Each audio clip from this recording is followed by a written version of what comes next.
Isayas 62, 1-3.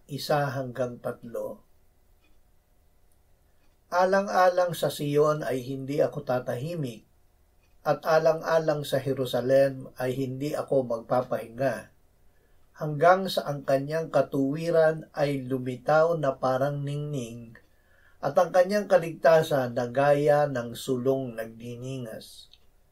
At makikita ng mga bansa ang iyong katuwiran, at ng lahat na hari ang iyong kaluwalhatian. At ikaw ay tatawagin sa bagong pangalan na ipapangalan ng bibig ng Panginoon. Ikaw naman ay magiging korona ng kagandahan sa kamay ng Panginoon at koronang hari sa kamay ng iyong Diyos. Ang Diyos ang gumawa.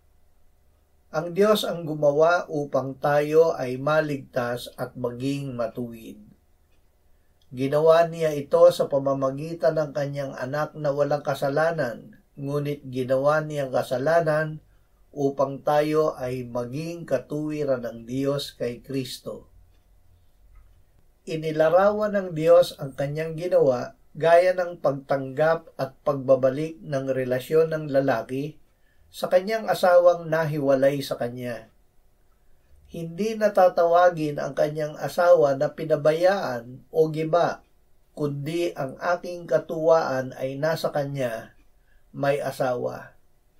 Ito ay dahil ang Diyos ay nalulugod sa kanyang asawang nagbalik, at ang kaluguran niya ay gaya ng lalaking bagong kasal sa babaeng kanyang pinakasalan.